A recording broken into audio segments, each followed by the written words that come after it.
శేఖర్ భాష గారు, విష్ణుప్రియ కొత్త బిజినెస్ స్టార్ట్ చేయడం జరిగింది. సబ్స్క్రిప్షన్ 399కే మొత్తం చూపిస్తా. ఇది ఆమె చేయడం తప్పంటారా? సబ్స్క్రిప్షన్ చేసుకునే వాళ్ళది తప్పంటారా? నా ఉద్దేశంలో ఇది ఒక మంచి పరిణామం. ఓకే. మన పాపం విష్ణుప్రియని మాత్రమే టార్గెట్ చేయడం కరెక్ట్ కాదు. ఓకే. ఆవిడ కన్నా ముందే ఎందరో, ఆవిడ తర్వాత అదే బాటలో ఎందరో వాళ్ళందరికీ కూడా ఈవిడ కొంత ఆదర్శం. చాలామందికి పాపం ఇన్కమ్ సోర్స్ ఫ్రీగా వచ్చే పరిస్థితి. మన ప్రభుత్వానికి మన ఆడపిల్లలకు ఉద్యోగాలు చూపించే ఇది లేదు కదా. వాళ్ళని చదువుకొని వాళ్ళ ఆత్మగౌరవంతో బతికే రకంగా మనం చేయలేకపోతున్నాం. ఆఖరికి దరిద్రం ఏంటంటే చదువుకున్న వాళ్ళు, అమెరికాకి వెళ్ళి ఎంఎస్ చేసిన వాళ్ళు కూడా ఉద్యోగం చేయడం వేస్ట్, ఇలా సబ్స్క్రైబ్ చేసుకోండి ఏదో ఒకటి చూపిస్తా అని చెప్పి ఈ బాటలోకి దిగుతున్నారు. అంటే గవర్నమెంట్ ఉద్యోగాలు భర్తీ చేయట్లేదు కాబట్టి ఇది ఒక కొత్త బిజినెస్. అంటే ఇప్పుడు లేటెస్ట్ ఇప్పుడు విష్ణుప్రియనే కదా అందరూ ఇలా. ఇప్పుడు మీరు చూసుకుంటే ఇందులో సబ్స్క్రిప్షన్ చేసుకోండి అని అనన్య నాదల్లా ఉన్నారు, ఈషా రెబ్బా ఉన్నారు, అశు రెడ్డి ఉన్నారు, ఇలా అందరూ కూడా ఇదే దీంట్లో ఉన్నారు. సో దీంట్లో మీరు అన్నట్టుగా ఉపాధి హామీ పథకం కానీ వాళ్ళు తీసుకొచ్చింది వేరే. అసలు ఇన్స్టాగ్రామ్ వాళ్ళు ఇప్పుడు మనం విష్ణుప్రియ మాత్రమే అనడం కూడా కరెక్ట్ కాదు. ఎందుకంటే 100 మంది చేసుకుంటున్నారయ్యా, నేను చేస్తే తప్పేంటి? పాపం అదే కోణంలో ఆవిడ అప్పుడులో కూడా ఎంతోమంది బెట్టింగ్ యాప్లు ప్రమోట్ చేస్తున్నారు, నేను చేస్తే తప్పేంటి అంటే మనుషులు చచ్చిపోతున్నారమ్మా, తప్పిది అని చెప్పారు మన పోలీసులు, ఆపేశారు. వాళ్ళకి చెప్పాలి మనం. కాకపోతే మీరు నేను చెప్తే కుదరదు. పోలీస్ స్టేషన్లో కూర్చోబెట్టి చెప్తేనే, శంకర్లో పోస్తేనే తీర్థం అవుతుంది. మన పోలీస్ స్టేషన్లో ఏం చేయరుగా. పాపం వాళ్ళు ఎవరో ఐఎఫ్ఎస్సి వాళ్ళు ఎవరో కేసు పెట్టారు. విష్ణుప్రియ మాత్రమే చేయాలన్నట్లా ఇలా చేసే వాళ్ళందరికీ కూడా ఒక గుణపాఠం. ఒక్కళ్ళకి చేసినా చాలు. It is example. నా తీసి వాళ్ళని జైల్లో పెట్టాలనో వాళ్ళని ఏదో దుఃఖాలనో అదేం కాదు. ఇది తప్పమ్మా, ఇది చెయ్యకూడదు, ఇంకోసారి చేస్తే అని చెప్పి ఒక చిన్న, అంటే వీళ్ళు పిలిచి చెప్పేవారు అది తప్పు అని వాళ్ళకి తెలియదు అంటారా? మీరు నేను ఎవరు డిసైడ్ చేయడానికి? నువ్వెవరు నేనెవరు అంతే. కొంతమంది ముందుగానే గ్రహించి మంచి కోసం ఆగిపోతారు. బట్ చట్టపరంగా ఇది ఓకే కదా. ఇప్పుడు మద్యం షాప్ ఉంది, లిక్కర్ షాపు, లక్షలు పెట్టి కాంట్రాక్ట్ పడుకుంటారు. ఆడు చేసే పని ఏంటి? అందరికీ దాగిస్తాడు, ఆడు లివర్ చెడిపోతే, లేకపోతే ఆడు ఎవరినో కొట్టి చంపుతాడు, వాడి విచక్షణ కోల్పోయి డ్రైవింగ్ చేసి ఎవరినో గుద్దుతాడు, ఏదో ఒకటి చేస్తాడు వాడు. అది తప్పు. దీనివల్ల కుటుంబాలు నాశనం అవుతాయి, ఆరోగ్యాలు నాశనం అవుతాయి అని తెలుసు. ఆయన కూడా చట్ట ప్రకారం ఓకే కదా. అంటే ఆ మద్యం షాపుల్ని ఆదర్శంగా విష్ణుప్రియ తీసుకుందంటారా? అదే అంటున్నా, చట్టంలో అది ఒక వెసులుబాటు ఉంది. అలాగే చట్టంలో సంపాదించుకోవడానికి ఇది ఒక వెసులుబాటు, ఉపాధి హామీ పథకం కల్పించారేమో. వాళ్ళు ఇది తప్పు అని చెప్పేదాకా మీడియా ఒక పెద్దనే పాత్ర పోషిస్తుంది తప్ప, అంటే మనం సంస్కారం నేర్పే ప్రయత్నం చేస్తున్నాం తప్ప మనం లీగల్గా ఇది తప్పు అనేదానికి లేదు. But this will be a shame, public షేమింగ్కి గురవుతున్నారు. కాబట్టి నా ప్రయత్నం ఏంటంటే, సరే వీళ్ళు ఏమన్నా కావనండి, ఎవరి ఇష్టం వాళ్ళది, ఎవరి బాడీ వాళ్ళ ఇష్టం, వాళ్ళు ఏదో చేసుకుంటున్నారు అనుకోండి. కానీ ఒక ఎగ్జాంపుల్ చూడండి. అమెరికాలో ఎంఎస్ చేసుకొని అక్కడ ఎంఎస్ కూడా వదిలేసి ఇక్కడికి వచ్చి ఇక్కడ ఇన్స్టాగ్రామ్లో రీల్స్ చేసుకోవడం ద్వారా, సబ్స్క్రిప్షన్ పెట్టుకోవడం ద్వారా డబ్బులు సంపాదించుకోవడం బెటర్ మార్గం అనుకుంటున్నారంటే, అంటే చదువుకున్న వాళ్ళు కూడా ఈ లైన్లోకి వస్తున్నారు అంటే ఏమిటి దీని అర్థం? చదువుకుంటే మహా అయితే నీకు నెలకు 1 లక్ష రూపాయలు, 2 లక్షలు, 3 లక్షలు, మహా అయితే 10 లక్షలు వస్తాయి. 10 లక్షలు వస్తాయి నెలకి. అది కూడా నువ్వు ఒళ్ళు నుంచి పని చేయాలి, పొద్దు నుంచి సాయంత్రం దాకా 8 అవర్స్ కూర్చొని ఆఫీస్లో వర్క్ చేస్తే నీకు వస్తుంది అది. అలా కాకుండా ఒక్క పోజు కొట్టు లక్షలు వచ్చి పడేటట్టు అన్నట్టు మీరు చక్కగా ఇన్స్టాగ్రామ్లో పోస్టులు పెట్టుకోండి. ఇది కనుక పెరిగితే రేపట్లో పాపం ఈవిడ ఎంఎస్ దాకా చదివింది కదా, ఎందుకు ఈ డబ్బులంతా వేస్ట్? మన పిల్లల్ని ఎంత చదివి చక్కర్లేదు, ఎలా పోజులు కొట్టాలి, ఎలా పొట్టి బట్టలు వేసుకోవాలి, ఎలా అవతల వాళ్ళని ఆకర్షించేట్టుగా పోస్టులు పెట్టాలి, ఇవి చిన్నప్పటి నుంచి ట్రైనింగ్ ఇచ్చుకుందామా? మన అమ్మాయిలకి ఇదే నేర్పిద్దామా? Subject 1, how to download insta. Insta కాదు, పోజులు ఎలా పెట్టాలి, రిడక్టివ్ పోజులు ఎలా పెట్టాలి, అదే. సో ఈ ఆప్షన్ ఓన్లీ ఆడవాళ్ళకి మాత్రం, మగాళ్ళకి లేదు. నువ్వు ఎంత చేసినా ఎవడు చూసేవాడు ఎవడు ఉండడు కదా. సో దీపం ఉండగానే ఇల్లు చక్క పెట్టుకోవాలి. మీరు 25 ఏళ్ళు 30 ఏళ్ళ లోపే మీ గ్లామర్ ఉండగానే డబ్బులు సంపాదించేసుకోండి. తర్వాత కావాలంటే ఎవడో ఒకడిని ధర్మేంద్రనో లేకపోతే జీతేంద్రనో చూసి పెళ్లి చేసుకోండి, ఓకే. ఎవడో ఒక బకరాన్ని చూసి సెటిల్ అయిపోవచ్చు మీరు. ఇది నేర్పిద్దామా మన ఆడపిల్లలకి? లేదు. గౌరవం, ఆత్మగౌరవంతో బతకడం, అడుక్కొని వాళ్ళ దగ్గర నుంచి వీళ్ళ దగ్గర నుంచి డబ్బులు సంపాదించుకోవడం, నువ్వే నలుగురు పెట్టేట్టు ఉండాలి. ఇది కదమ్మా మనం మన ఆడపిల్లలు. నా కూతురికి అదే చెప్తా. చెస్ ఒకటి దగ్గర అడుక్కోడు, ఒకటి చేయి దగ్గర పెట్టవాకు. ఓకే. పస్తుండు కావాలంటే, ఎవరిని అడగకు పైసలు, నువ్వే సంపాదించి కావాలంటే వాడికి పడే, అలా ఉండాలి నువ్వు. ఇది నేర్పించాల్సింది మన ఆడపిల్లలకి. ఆడపిల్లల్ని గౌరవించడం కాదు, వాళ్ళకి ఆత్మగౌరవంతో బతకడం నేర్పించాలి. ఆత్మగౌరవం అంటే ఆవిడెవరో చెప్తుంది, కావాలంటే నీ పైసా నువ్వు తీసేసుకో, నన్ను తిట్టకు. అసలు నువ్వు పైసా నేనెందుకు తీసుకోవాలి? నేను సంపాదించుకుంటున్నా, రైట్ రాయల్గా నేను బతుకుతా, కావాలంటే నీకు పైసా ఇస్తాను. అది కదా రియల్ ఆత్మగౌరవం అంటే. ఇది నేర్పించాము, నేర్పిస్తారు. కానీ వాళ్ళ నాన్నగారు, ఈ సో కాల్డ్ ఇన్ఫ్లుయెన్సర్ వాళ్ళ నాన్నగారు పాపం ఆయన బాధ వ్యక్తం చేసుకున్నాడు. నేను చాలాసార్లు చెప్పానండి, నాకు ఈ బిగ్ బాస్లో, లేకపోతే సరే బిగ్ బాస్లో కూడా నేను ఎవడు ఈ బట్టలు వేసుకోమని అన్నాడు. నీ అంతటి నువ్వు వేసుకొని నన్ను ఎవడో ఎక్కువ మంది చూసేస్తారనే కోణంలో నువ్వు చేయాలి తప్ప, లేకపోతే ఆ కెమెరామన్ ఈ పుట్టి బట్టలు వేసుకుంటే ఎక్కువ ఫోకస్ చేసి నన్నే చూపిస్తాడని నీ ఆశతో నువ్వు చేస్తావు తప్ప ఎవడు బిగ్ బాస్లో చెప్పడు. అండ్ ఇంకొకటి కూడా నాకు బాధేస్తూ ఉంటుంది, బిగ్ బాస్కి వెళ్ళొచ్చాను కాబట్టి చెప్తున్నా, ఈ బిగ్ బాస్లో వాళ్ళందరూ ఇంతేనండి. ఈ బిగ్ బాస్ ఒక బ్రోతల్ హౌస్ అండి, ఇలా మాట్లాడుతున్నారు కొంతమంది. See not everybody is like that. వీళ్ళలాంటి వాళ్ళే అలా బ్యాడ్ నేమ్ వస్తుందేమో మేబీ. ఎవరో ఇద్దరు ముగ్గురు అలాంటి వాళ్ళు చేస్తుంటారు. ఎందుకంటే వాళ్ళే అన్ని రకాల వాళ్ళని కూర్చోబెడతారు బిగ్ బాస్. అందులో సంఘ సంస్కర్తలు ఉంటారు, ఆర్జేఎల్ లాగా ఉండేవాళ్ళు ఉంటారు, లాయర్లు ఉంటారు, బాబు గోగినే లాంటి వాళ్ళు ఉంటారు, అన్ని రకాల వాళ్ళని తీసుకొస్తారు. It's up to you to decide.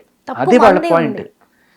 అంతే. ఇప్పుడు ఒక డైల్మాలో ఉన్నారు, ఆవిడ పేరేంటి, కొంచెం ఏం చేసుకోండి, దివ్యలమాది గారు, ఇలా కొంత కాంట్రవర్షియల్ క్యారెక్టర్స్ని తీసుకొస్తారు. తీసుకొచ్చిన తర్వాత it's up to you to decide. కొంతమంది వద్దంటారు, కొంతమంది కావాలంటారు, ఇది వాళ్ళ చాయిస్ అంటారు, ఏదో సరే. బిగ్ బాస్ అందరినీ, అన్ని రకాల వాళ్ళని తీసుకొస్తాడనేది మనం తెలుసుకోవాలి. అందులో మీరు అనుకున్నట్టుగా అటువంటి వాళ్ళు కూడా ఉండొచ్చేమో, who knows. So it's up to you, ఎవరిని గెలిపించాలి అనేది మీరు డిసైడ్ చేసుకోండి. మీరు వాళ్ళని గెలిపించారంటే ప్రపంచం అట్టే పరిగెడుతుంది. బట్ ఎవరో ఇద్దరు ముగ్గురు అలాంటి వాళ్ళని, లేకపోతే 10 మంది ఉన్నారని చెప్పి అందరినీ అలా అనడం కరెక్ట్ కాదు. వీళ్ళు వచ్చినందుకు మాకు కూడా బాధేస్తుంది.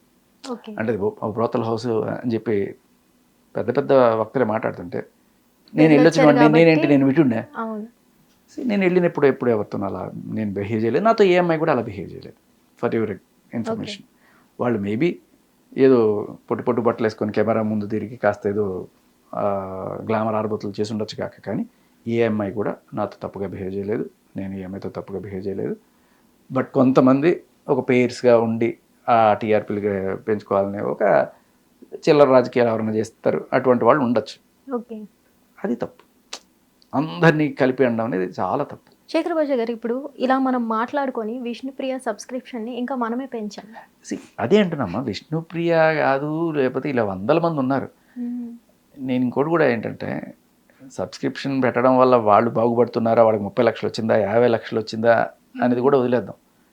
ఎవరి సంపాదన వాళ్ళదాన్ని వదిలి, కానీ ఆ సబ్స్క్రిప్షన్ పెట్టడం వల్ల అట్లీస్ట్ ఆ దరిద్రాన్ని చూసే దాని నుంచి కొంతమంది బయటపడతారు. ఎందుకంటే వాళ్ళ దగ్గర డబ్బులు ఉండవు, ఉన్నా కూడా దీనికన్నా ఫ్రీగా ఇంకా బోల్డ్ ఇంకా క్లియర్గా బాగా కనబడే ఉన్నాయి కాబట్టి మనం ఎందుకు డబ్బులు పెట్టాలనుకునే వాళ్ళకి దీని నుంచి విముక్తి లభించినట్టు. అండ్ ఇంకొకటి, అయినా సరే నేను చూడాలి అనే కక్కుర్తిగాడు ఎవడన్నా ఉండి వాళ్ళ అమ్మ కార్డు నాన్న కార్డు గీకి పెట్టాడంటే వాడు దొరికిపోతాడు. ఎందుకంటే this is a paid subscription కాబట్టి ఎవడు చూస్తున్నాడు అనేది క్లియర్గా ఉంటుంది దాంట్లో. 25 ఏళ్ళ పైబడిన వాడు ఉద్యోగం వాడు చేసుకుంటున్నవాడు ఎవరైనా సరే, అమ్మాయి అయినా సరే అబ్బాయి అయినా సరే, ఎవరికి సమాధానం చెప్పక్కర్లా. బట్ మన బాధ అంతా కూడా చిన్నపిల్లలు చెడిపోతారనే కదా. సో ఆ మైనర్ లేకపోతే ఆ వల్నరబుల్ ఏజ్ 25 లోపు పిల్లలు ఎవరైతే ఉన్నారో వాళ్ళకి ఇంకా తెలియదు. సునకానందం అంటారు. సునకానందం అంటే ఏంటంటే, కోడిని అక్కడ కట్టి ఇక్కడ అన్నం తింటూ చికెన్ తింటున్నట్టు ఫీల్ అవడం అనమాట. నువ్వు తినేది అన్నమే, అక్కడ కోడి ఉంది అంత మాత్రం నువ్వు కోడిని తినట్లేదురా, అది. సో చూసి ఆనందపడడం సునకానందం అంటారు అనమాట.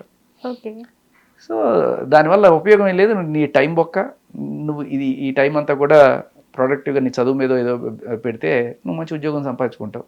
ఆ తర్వాత ఏమైనా చేసుకో, ఓకే. బట్ ఆ ఏజ్ వాళ్ళు చెడిపోకుండా ఉండడమే మెయిన్. ఇక్కడ ఈ డబ్బులు పెట్టడం 399 కాదు నేను అనేది, ఒక 5,000 పెట్టండి. మెనూ కార్డ్‌లో అసలు ఏమేమి ఉన్నాయంటారు ఆఫర్స్? అది నేను ఎవరైతే నేను అదే చెప్తున్నా, 5,000 పెట్టండి, లేకపోతే ఓకే. 10,000 పెట్టేయండి, ఓకే. అందకుండా పెట్టేయండి. ఓకే. అప్పుడు ఏమవుతుందంటే 10,000 అంటే నా సంపాదన నుంచి ఒక 10,000 తీసి అలా పడేసేంత కెపాసిటీ ఉన్న వాళ్ళు మాత్రమే వెళ్తారు. ఓకే. That's okay. సావనండి వాళ్ళు సావు, పిల్లలు అయితే సేవ్ అయిపోతున్నారుగా. ఈ 300 400 అంటే పిల్లలు కూడా ఏదో ఒకటి వాళ్ళ దగ్గర నుంచి అవును. Let's put it for about 10,000 10,000 live అంటారా?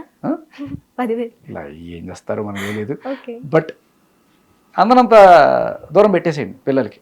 Okay. That is one way. ఇంకొకటి ఏంటంటే దీనివల్ల బూత్ కామెంట్లు ఇవన్నీ కూడా తగ్గుతాయి. ఓకే. ఇప్పుడు ఎవడో ఒకటి కామెంట్ చేశాడు అనుకోండి, వాడి సబ్స్క్రిప్షన్ ఏంటి, వాడి కార్డ్ ఏంటి, ఇవన్నీ కూడా ఉంటాయి. ఓకే. నేను చేసేది బూత్ కావచ్చు, బూత్ మాట్లాడకూడదు రోయ్, ఓకే. అంతే కదా. సెలబ్రిటీస్ అంటే వాళ్ళు ఏదో పనులు చేస్తారు, మనం అడగకూడదు.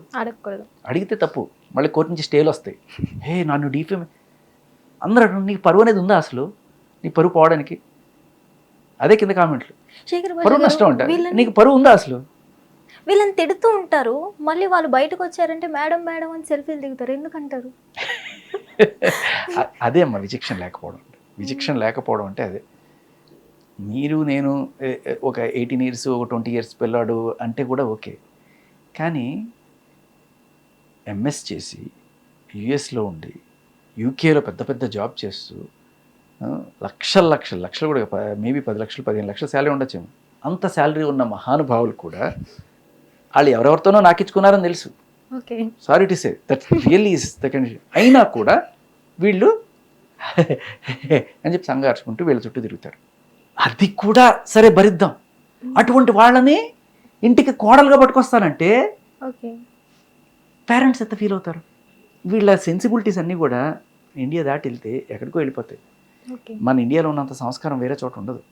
ఎస్పెషల్లీ యూకే, యుఎస్ ఇటువంటి ప్లేసెస్లో నాకు 10 బాయ్ ఫ్రెండ్, నువ్వు ఏమై ఎక్స్ ఓపెన్ మాట్లాడుకుంటుంటారు, నెంబర్స్ చెప్పుకోవాల్సి అంతే.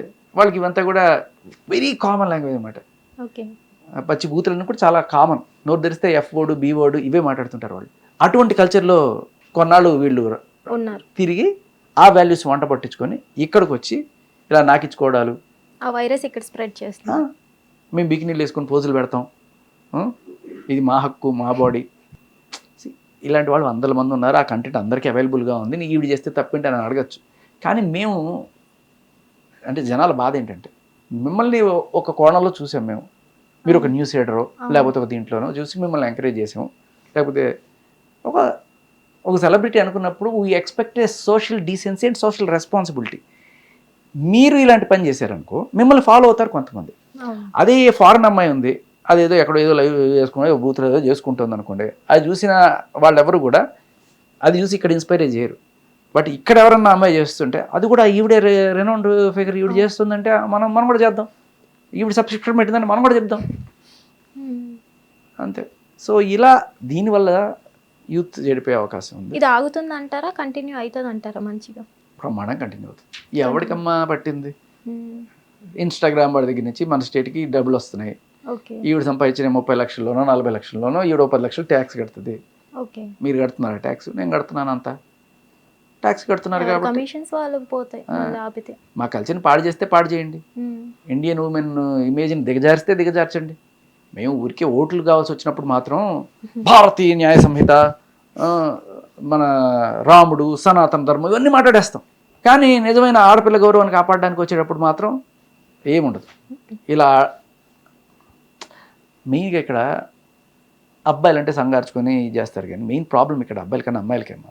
ఎందుకంటే రీసెంట్గా సంధ్యారెడ్డి గారిని ఒక ఫేమస్ మదర్ ఫౌండేషన్ చైర్పర్సన్, ఆవిడ రెగ్యులర్గా ఇంటర్వ్యూస్ ఇస్తుంటారు, మనకు కూడా ఇచ్చినట్టున్నారు. ఆవిడ నిన్న ఒక ఇంటర్వ్యూలో లెఫ్ట్ అండ్ రైట్ ఇచ్చి ఎండగట్టింది, పచ్చిగా మాట్లాడింది ఆవిడ. చెప్పాలంటే ఏం పోయే కాలం వచ్చిందే మీకు, ఏం పోయే కాలం వచ్చింది?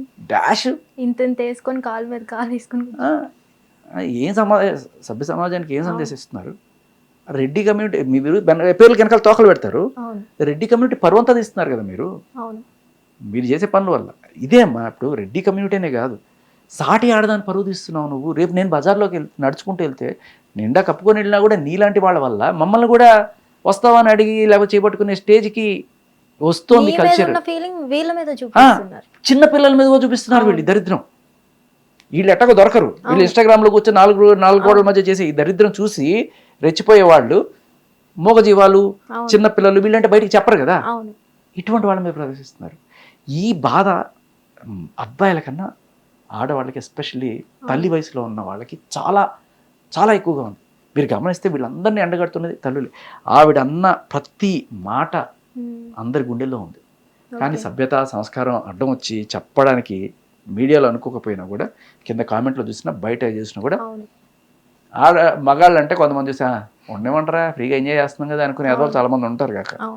కానీ ఆడవాళ్ళు అలా అనుకోరు. ఇటువంటి దరిద్రాన్ని మన దేశం నుంచి తరిమేయాలి. ఫస్ట్ ఈ కల్చర్ని తరిమితే ఇది అయిపోతుంది. సో ఇప్పుడు ఏంటంటే మీడియా చాలా గట్టిగా పనిచేస్తుంది, హైయెస్ట్ దీంట్లో ఉంది కాబట్టి ఛానల్స్ కానీ మన తెలుగు వాటికి మనం నేర్పిస్తున్నాం. సో ఇట్లా చేస్తే షేమ్ అవుతారు మీరు, అట్లీస్ట్ ఆ షేమ్ కోసమైనా సరే వీళ్ళు మారుతారు అనేది ఉంటుంది. ఇట్లాంటి దరిద్రాలు చేసేటైతే పెద్దాపురమో లేకపోతే బ్యాంకాకో పోయి చేసుకోండి. ఎందుకయ్యా మా ఊళ్ళ మధ్య ఇళ్ళ మధ్య మా పిల్లల్ని బదనాం చేసుకుంటే? ప్రతి అపార్ట్మెంట్కి ఒకళ్ళు తయారైపోయారు. That's the case. ఎస్పెషల్లీ నేను ఆ వల్నరబుల్ ఏజ్ ఒక 14-15 ఏళ్ళ నుంచి 25 ఏళ్ళలోపు పిల్లలు చెడిపోకుండా ఉండాలి అంటే ఈ దరిద్రాలని దూరం పెట్టాలి. ఇన్స్టాగ్రామ్ మీద మలేషియా, ఆస్ట్రేలియా ఇలా పెద్ద పెద్ద దేశాలు ఒక 18 ఏళ్ల లోపు పిల్లలకి అసలు కంప్లీట్ బ్యాన్ చేశారు. మన దేశంలో ఏం లేదు. It's a free country. పేరుకే ఓట్లు కావాల్సి వచ్చినప్పుడే మన భారతీయత గుర్తొస్తుంది తప్ప, అరే మన సాటి భారతీయ స్త్రీ రూపాన్ని అర్ధనగ్నంగా నడి రోడ్లో నిలబెట్టి లేకపోతే ఇన్స్టాగ్రామ్లో వాళ్ళు పబ్లిక్గా ఇంత బేజప్ చేస్తున్నారు. వీళ్ళు డబ్బుల కోసం దిగజారిపోతున్నారు. ఆపాలని ఎవ్వడికి లేదు, ఎవడి కమిషన్లు వాడికి వస్తాయి. సో ఫైనల్లీ పేరెంట్స్కే రిక్వెస్ట్ ఏంటంటే పిల్లల చేతుల్లో మొబైల్స్ ఇచ్చి వదిలేయకుండా దయచేసి మీరే కేర్ తీసుకోండి పిల్లల పట్ల. సోషల్ మీడియాలో ఇలాంటి బిజినెస్లు ఎక్కువ అయిపోయాయి కాబట్టి పేరెంట్సే కేర్ తీసుకుంటే చాలా వరకు బెటర్ అని అనుకుంటున్నాం. Thank you. అండ్ ఆడపిల్లలు దయచేసి ఇట్లా డబ్బులు వస్తాయి కదా అని చెప్పి ఇటువంటి దరిద్రంలోకి వెళ్ళకండి. చాలా అగౌరవం ఇది. మీరు ₹1 ఇచ్చిన తర్వాత మీరు గౌరవాన్ని కొనుక్కోలేరు. ఎవడో ఒకడు వచ్చి సెల్ఫీలు దిగచ్చు కాక, కానీ కింద కామెంట్లు చూడండి. ఇలా మంచి చెప్పినందుకు మనతో దిగరు సార్. అవసరం లేదమ్మా, అవసరమే లేదు, సెల్ఫీ దిగాల్సిన అవసరమే లేదు. కానీ నేను అనేది అదే, సెల్ఫీ దిగినంత మాత్రాన వాడు ఆ సెల్ఫీ వాడి ఫ్రెండ్స్తో చూపించుకొని ఎలా మాట్లాడుకుంటాడో తెలుసా మీకు? అవును, అది. సో గౌరవం అనేది మీరు తర్వాత 100 కోట్లు ఇచ్చినా మీకు రాదు. మీరు గౌరవంగా సంపాదించడం, ఎస్పెషల్లీ పేరెంట్స్ పిల్లలకి గౌరవంగా బతకడం, గౌరవంతో సంపాదించడం నేర్పించండి. మన చట్టాలు ఎప్పుడూ వదిలేసినాయి, ఇడిచిపెట్టేసినాయి. మీ ఇష్టం వచ్చినట్టు చెలరేగండి. ఏమన్నా అయితే మా దగ్గర రండి, మాకు ₹1,00,000 2 లక్షలు కొట్టండి, మేము మీడియా వాళ్ళని అరెస్ట్ చేస్తాం, లేకపోతే కేసులు పెడతాం, ఆపుతాం అని చెప్తారు. సో ఇక్కడ పేరెంట్స్ అదే చేయాలి. అండ్ మీడియా కరెక్ట్ పాత్రలో ఉంది. ఖచ్చితంగా మనం అడిగే ప్రశ్న గుచ్చుకుంటుంది, షేమ్ అవుతుంది. అండ్ చూస్తున్న మిగతా వాళ్ళు ఎవరైతే దీనిలోకి రావాలనుకుంటున్నారో అక్కడ డబ్బులు కనబడుతుంటాయి. ఆవిడ 30 లక్షలు సంపాదిస్తుంది కదా, ఇన్స్టాగ్రామ్లో సబ్స్క్రిప్షన్ పెట్టి మనం కూడా వెళ్దాం అనుకునే వాళ్ళకి మధ్యలో మనం ఉన్నాం. అటు వెళ్తే ఇలాగే బూతులు తిట్టించుకోవాల్సి వస్తుంది. కూడా వెళ్తావా? అట్లీస్ట్ ఆ గౌరవం కోసం, అభిమానం కోసం ఆగిపోయేవాళ్ళు చాలామంది ఉంటారు. అది దాటి వెళ్ళే వాళ్ళు ఎవరైతే ఉంటారో వాళ్ళు మనం ఏమనలేము. ఇంకేం చెప్పాలి. Thank you so much. Hit TV app, ఇందులో short news, live news, entertainment shows, movies, digital magazines తో పాటు మీ జిల్లా వార్తలను కూడా ఫ్రీగా చూడొచ్చు. ఇంకెందుకు ఆలస్యం, వెంటనే హిట్ టీవీ యాప్ ని డౌన్లోడ్ చేసుకుని ఫ్రీగా ఎంటర్టైన్మెంట్ పొందండి. Hit TV app. Hit TV app. Please download hit TV app. Hit TV app ని ఫ్రీగా డౌన్లోడ్ చేసుకొని ఎంజాయ్ చేయండి. మీకు నచ్చిన ఎంటర్టైన్మెంట్ కోసం హిట్ టీవీ యాప్ ని ఫ్రీగా డౌన్లోడ్ చేసుకొని ఎంజాయ్ చేయండి. హిట్ టీవీ యాప్ ని డౌన్లోడ్ చేసుకుని ఆస్వాదించండి, ఆశీర్వదించండి. ఇంతమంది సెలబ్రిటీలు హిట్ టీవీ యాప్ ని డౌన్లోడ్ చేసుకోండి అని చెప్తున్నారంటే ఎంత మంచి యాప్ ఆలోచించండి. అమెరికా అమెరికా అమెరికా అమెరికాలో చదవాలనుకునే వాళ్ళకి విశ్వసనీయమైన పేరు మన శౌర్య కన్సల్టెన్సీ. UK లో 1 year masters. UK లో 1 year masters. 2 years work permit up to 5 years visa. Contact Saurya Consultancy. Contact 89851 89851.